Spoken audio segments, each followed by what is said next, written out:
नमस्कार।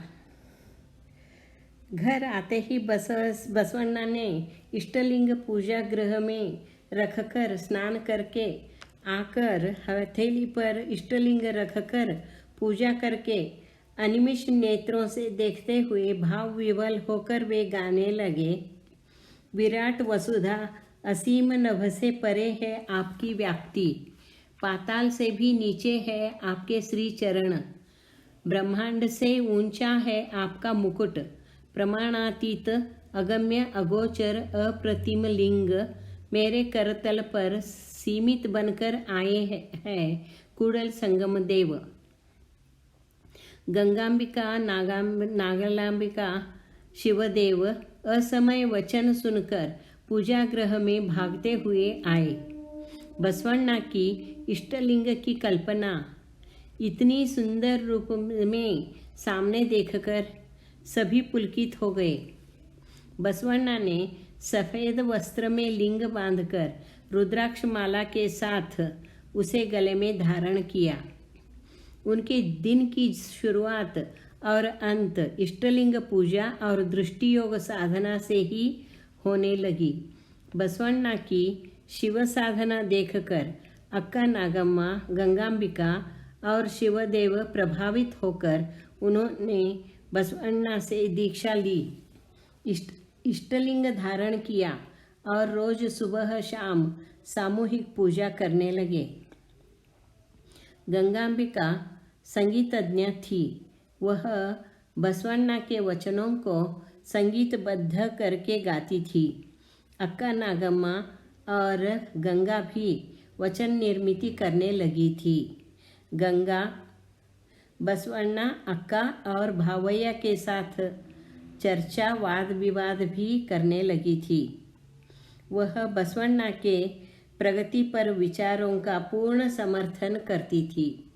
इस तरह अक्का नागम्मा बसवण्णा की गंगोत्री, ज्ञान गंगोत्री थी, तो गंगा उनकी प्रेरणा स्रोत थी।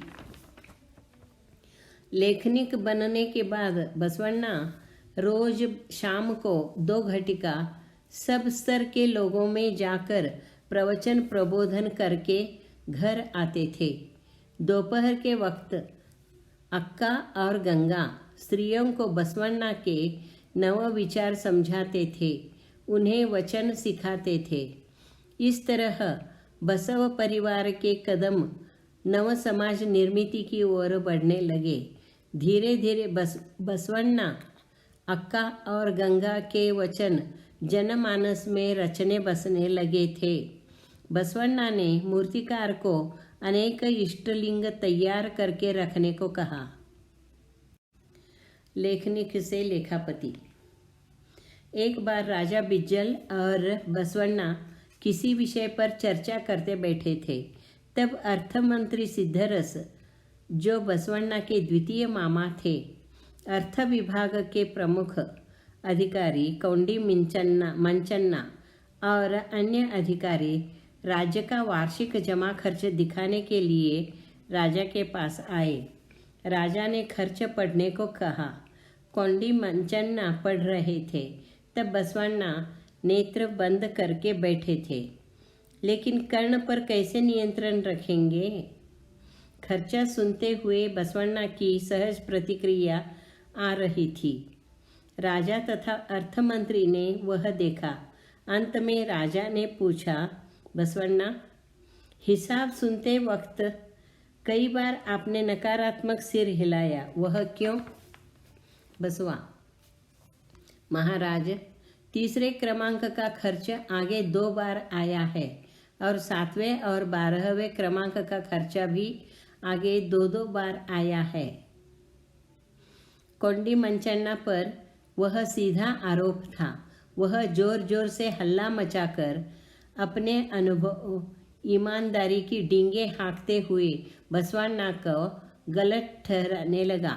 बसवण्णा का आत्मविश्वास देखकर अर्थमंत्री सिद्धरस ने अन्य ईमानदार लेखनिकों को बुलाकर हिसाब जांच कराया, तो बसवण्णा का कहना सत्य सिद्ध हुआ। इस तरह राजकोष का लाखों होन का अपव्यय टला। राजा बिज्जल बसवण्णा के गणित ज्ञान पर और केवल श्रवण से गलती पकड़ने की क्षमता से इतने प्रभावित हो गए कि उन्होंने उसी क्षण बसवण्णा को अर्थ विभाग के मुख्य लेखापति नियुक्त किया। लेखापति बनने पर बसवण्णा को कर यानी टैक्स वसूलने के लिए पूरे राज्य में घूमना पड़ता था। कभी कभी पूरा महीना उन्हें जाना पड़ता था। राजा बिज्जल कल्याण के चालुक्य राजा तृतीय तैलप के मांडलिक थे। राजा बिज्जल और तृतीय तैलप चालुक्य राजा का नज़दीकी रिश्ता था। तृतीय तैलप राजा के रूप में एक बहुत कमज़ोर राजा था, इसलिए वह हर समस्या पर राजधानी में बार बार राजा बिज्जल को बुलाकर समस्या को सुलझाने में उसकी मदद लेता था। राजा बिज्जल पराक्रमी और मुत्सद्दी राजा था। उसने कमज़ोर राजा तृतीय तैलप का राज्य काबिज करने के लिए अंदर ही अंदर तैयारी कर ली।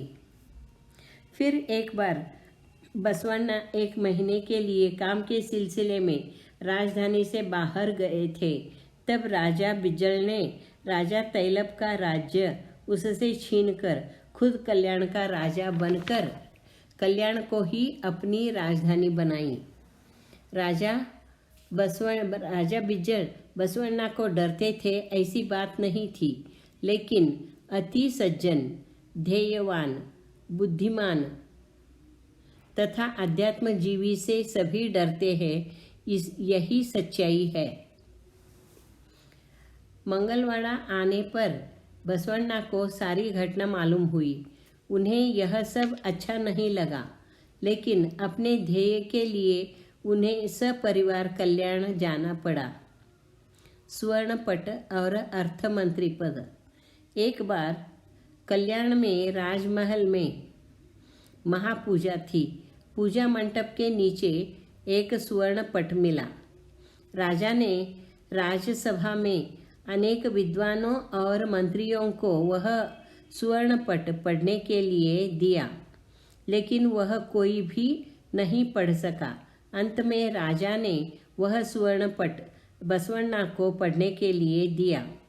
बसवण्णा ने उसका निरीक्षण करके कहा, यह दर्पण लिपि में लिखा है, अतः यह दर्पण की सहायता से ही पढ़ना संभव है।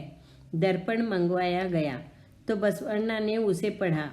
इस राज सिंहासन के नीचे चालुक्य साम्राज्य रत्नाकर त्रिभुवनमल्ल पेरमणि विक्रमादित्य ने अपने सुवर्ण युग की बचत के रूप में 66 कोटि सुवर्ण मुद्राएं गाड़ कर रखी है। बहुत कम समय में राज दरबार में बसवण्णा का प्रभाव बढ़ता देखकर उनके विरोधी तथा उन पर जलने वाले लोग भी दरबार में थे। वे सभी बसवण्णा को झूठा साबित करने की कोशिश करने लगे, लेकिन राजा ने सिंहासन के नीचे खुदवाया और वहाँ सचमुच खजाना था। राजा ने अत्यानंद से कुछ सुवर्ण मुद्राएं बसवण्णा को उपहार स्वरूप देना चाहा, लेकिन बसवण्णा ने वह विनम्रता से अस्वीकार किया। उन्होंने कहा, मैंने अपना कर्तव्य किया है, यह संपत्ति प्रजा की है, अतः इसका विनियोग प्रजाहित के लिए ही करना चाहिए। बसवण्णा का निस्वार्थ भाव, कर्तव्य प्रति निष्ठा देखकर राजा ने कहा, ऐसे त्यागी, निस्वार्थ, कर्तव्यनिष्ठ और सत्य प्रेमी व्यक्ति के हाथों में राजकोष सुरक्षित रहेगा और अनावश्यक विनियोग भी नहीं होगा। अतः आज हम अर्थमंत्री सिद्धरस के मृत्यु से रिक्त हुए अर्थमंत्री पद पर बसवण्णा की नियुक्ति करते हैं। धन्यवाद।